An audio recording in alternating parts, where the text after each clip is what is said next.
Hello students, this is Srishti Upadhyay, faculty of Praxis Vidyapeeth Rudhauli.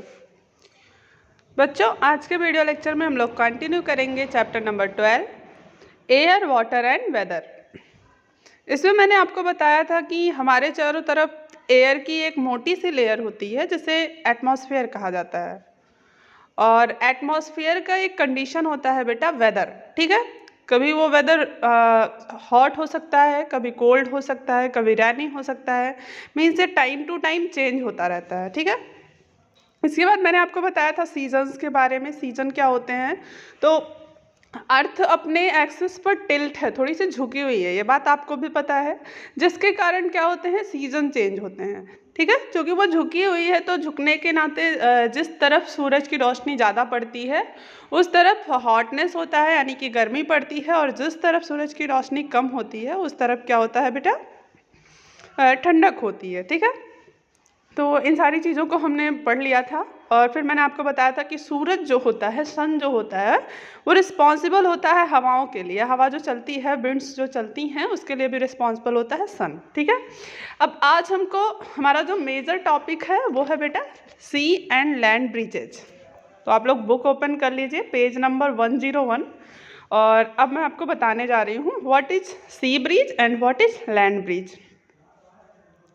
तो देखिएगा, during the day the land near the sea gets heated faster than the sea. दिन के समय जो समुद्र के किनारे वाली ज़मीन होती है, समुद्र के आसपास जो लोग रहते हैं, ठीक है, एक तरह से कह सकते हैं सोसाइटी जो होती है, वहाँ पे बहुत ज़्यादा गर्मी होती है। ठीक है, तो दिन के समय क्या होगा, लैंड एरिया जो होगा वहाँ पे गर्मी पड़ती है समुद्र की अपेक्षा। समुद्र में ठंडक रहेगी दिन में, और रात में क्या होगा, अभी आगे दिखा रहे हैं आपको। The air above the land also heats up. अब जब दिन में गर्मी हो रही है लैंड पे, तो लैंड के ऊपर वाला जो एयर होगा वो भी क्या होगा, गर्म हो जाएगा। It becomes lighter and rise up.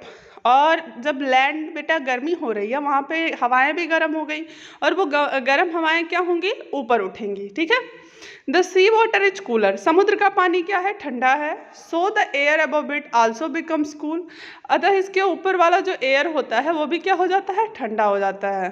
This cool air rushes towards the land to take the place of the warm air which has risen up. अब क्या होता है, ये जो कूल एयर है, जो ठंडा हम कह सकते हैं जो ठंडी हवा है, ये बेटा चला जाता है, किस तरफ जाता है, लैंड की तरफ जाता है। और वार्म एयर जो लैंड का होगा वो सी के तरफ आता है। ठीक है, this is called sea breeze. एक बार फिर से एक्सप्लेन कर रही हूँ मैं आपको, अगर नहीं समझ में आया तो। दिन के टाइम पे क्या हो रहा है, लैंड पे बहुत ज़्यादा गर्मी है, मान लीजिए ये लैंड है। ठीक है, और ये है सी। यहाँ पे दिन में गर्मी हो रही है, यहाँ की गर्म हवाएं क्या हो रही हैं, ऊपर उठ रही हैं। ठीक, और सी में क्या है, दिन में ठंडक है। अब जब यहाँ की गर्म हवाएं ऊपर उठ उठ के दिन में कहाँ आ रही हैं, सी की तरफ आ रही हैं, और सी की जो ठंडी हवाएं हैं वो क्या होंगी, धीरे धीरे जाएंगी, और यहाँ पे जो खाली जगह है लैंड पे, वहाँ पे ऑक्युपाई कर लेंगी, यानी कि जगह यहाँ पे बना लेंगी। इसके नाते क्या होता है कि रात के टाइम में लैंड जो होता है वो ठंडा हो जाता है, जबकि जो सी है वो गर्म हो जाता है, क्योंकि लैंड की सारी गर्म हवाएं सी की तरफ आ गई हैं, और यहाँ के जो हवाएं थी, ठंडी हवाएं, वो कहाँ आ गई हैं, लैंड की तरफ आ गई हैं। ठीक है, इसे क्या कहते हैं बेटा, सी ब्रिज। तो एक बार मैं फिर से आपको बता दे रही हूँ कि दिन के समय जो लैंड होता है वो गर्म होता है, रात के समय सी क्या होती है, वो गर्म हो जाती है। ठीक है, क्यों गर्म हो जाती है, क्योंकि सी की जो ठंडी हवाएं थी वो लैंड पे चली आई, रात में आपका लैंड एरिया जो होगा बेटा वो ठंडा हो जाएगा। ठीक है, सी वाटर इज कूलर, आपको पता है। So the air above it's become cool, इसके ऊपर का एयर भी ठंडा होगा, एंड ये एयर क्या होगा, लैंड की तरफ जाएगा। ठीक है, जहाँ से वार्म एयर ऊपर उठ चुका है, इसी को कहा जाता है सी ब्रिज।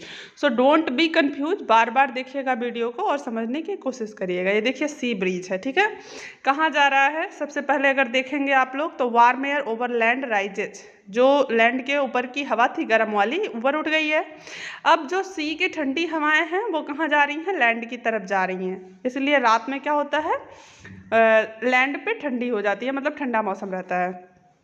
आगे देखेंगे, एट नाइट, रात में the land cools down faster than the sea. रात में जो होता है लैंड ठंडा होता है, बहुत जल्दी ठंडा हो जाता है। कैसे? So the sea is warmer than the land. इस तरह से सी जो होगा वो लैंड की अपेक्षा गर्म हो जाएगा, क्योंकि समुद्र की सारी ठंडी हवाएं तो लैंड की तरफ चली गई हैं और लैंड की जो गर्म हवाएं थी वो तो समुद्र की तरफ चली आई हैं। ठीक है। The hot air above the sea risen up, और जो समुद्र के ऊपर का जो गर्म हवा होगा वो उठेगा। The cooler air from the land blows towards the sea to took its place.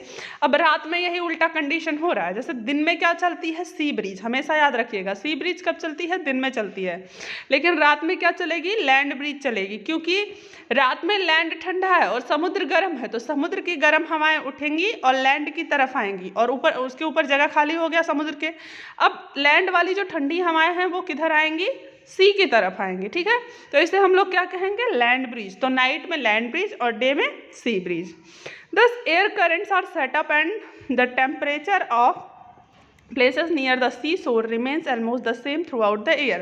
और इस तरह से क्या होता है कि air sea breeze land breeze चलता रहता है और दिन में लैंड गर्म, रात में ठंडा। ठीक है, दिन में सी ब्रीज चलेगा, रात में क्या होगा? लैंड ब्रीज चलेगा, और ये प्रोसेस चलता रहता है और मौसम का जो हमको देखने को मिलता है कॉन्सिक्वेंस वो तो रहता है पूरे साल। आगे पढ़ेंगे हम लोग नेक्स्ट पॉइंट बेटा, sun causes the change in state of water. सूरज जो होता है, इससे पहले आपने पढ़ा था कि सन जो है वो एयर के विंड के चलने के लिए रिस्पॉन्सिबल होता है। ठीक है, तो विंड के चलने के लिए भी सूरज की ही रिस्पॉन्सिबिलिटी है। इसी तरह से वाटर के स्टेट को भी चेंज करने के लिए सन की ही रिस्पॉन्सिबिलिटी है। ठीक है, तो देख लेते हैं कैसे। देखिए, sun causes change in state of water, तो इसको हम ऐसे देखते हैं इवेपोरेशन के थ्रू। इवेपोरेशन क्या है? The sun slowly heats the water on the surface of earth to change it into water vapour.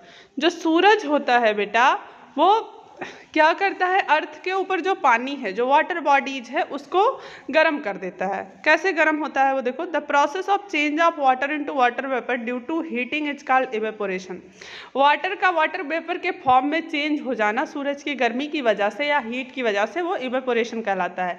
आपने स्टार्टिंग से ही पढ़ रखा है इस प्रोसेस को। इवेपोरेशन क्या है कि change of water into water vapour on heating. जब हम वाटर को गर्म करते हैं तो वो वाटर वेपर में, भाप में चेंज हो जाता है। आपने घर पे भी देखा होगा, घर पे खाना पीना कुछ भी गर्म किया जाता है तो भाप निकलता है ना ऊपर से।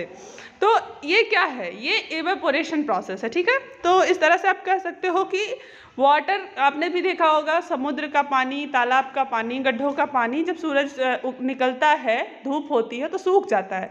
सूख के वो पानी कहाँ गया बेटा? वो वाटर वेपर के फॉर्म में एटमॉस्फेयर में चला जाता है। ठीक है, इवेपोरेशन प्रोसेस के through. Evaporation of water takes place at a faster rate when. Evaporation process बहुत तेज़ी से होता है जब, कब? अब आपने पहला तो देखा कि सूरज जो है हवा को चलने में मदद कर रहा है। दूसरी बात, सूरज की वजह से वाटर के भी स्टेट चेंज हो रहे हैं। कैसे नहीं चेंज हो रहे हैं? आपने देखा ना कि सूरज जब तेज निकलता है, धूप तेज से होती है, तो वाटर जो है वो अपने गैसियस फॉर्म में चेंज हो गया गर्मी की वजह से, इवेपोरेशन हो गया। तो देखते हैं क्या क्या हो रहा है।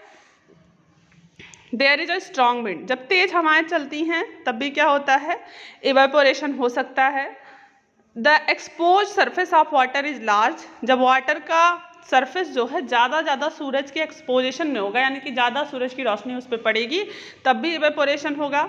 The temperature of the surrounding is high, मतलब जो आसपास का टेम्परेचर है वो क्या होगा बेटा? बहुत तेज होगा। द एयर इज ड्राई, और एयर जो होगा वो कैसा होगा? सूखा हवा, मतलब कह सकते हैं कि बहुत ड्राई एयर होगी, नमी नहीं होगा उस एयर में। ठीक है, तो उस टाइम पे क्या हो सकता है? इवेपोरेशन हो सकता है। आगे देखेंगे कंडेंसेशन। कंडेंसेशन क्या है? इवेपोरेशन की डेफिनेशन याद रखिएगा। The process of change of water into water vapour due to heating is called evaporation. मतलब वाटर का वाटर वेपर में चेंज हो जाना हीट करने की वजह से क्या कहलाता है? इवेपोरेशन कहलाता है। इवेपोरेशन कैसे कैसे हो सकता है ये आप लर्न करोगे। नेक्स्ट है कंडेंसेशन क्या है? When water vapour goes up in the atmosphere it cools down and changes into drops of water and form clouds. जब वाटर वेपर एटमॉस्फेयर में चला गया, मैंने कहा कि इवेपोरेशन प्रोसेस के बाद वाटर जो होता है वेपर्स के फॉर्म में, गैसियस फॉर्म में कहाँ चला जाता है? एटमॉस्फेयर में। उसके बाद ये ठंडा होता है और छोटी छोटी बूंदों के फॉर्म में इकट्ठा होकर बादल बना लेता है। This process is called condensation. इस प्रोसेस को क्या कहा जाता है बच्चों? कंडेंसेशन कहा जाता है। ओके, तो आई होप आप लोगों को कंडेंसेशन भी समझ में आ गया होगा और इवेपोरेशन भी समझ में आ गया होगा। कंडेंसेशन क्या कि इवेपोरेशन प्रोसेस के बाद वाटर वेपर जब एटमॉस्फेयर में जाएगा तो ठंडा होकर के धीरे धीरे बूंदों के फॉर्म में वो बादल बना लेता है। ठीक है, तो इसी को क्या कहेंगे? कंडेंसेशन। यानी कि जो गैसियस स्टेट ऑफ वाटर है उसका सॉलिड स्टेट में चेंज हो जाना क्या कहलाता है? कंडेंसेशन। या लिक्विड स्टेट में चेंज हो जाना। आपने देखा होगा भाप निकलता है, फिर उस पर हम ढक्कन लगा देते हैं, ढक्कन लगाने के बाद क्या होता है, वो भाप जो है, वो वाटर वेपर जो है, फिर से लिक्विड में चेंज हो जाता है। तो डेफिनेशन बनाने चाहे तो हम कैसे बना सकते हैं कि change of water vapour into water on cooling it's called condensation. Okay.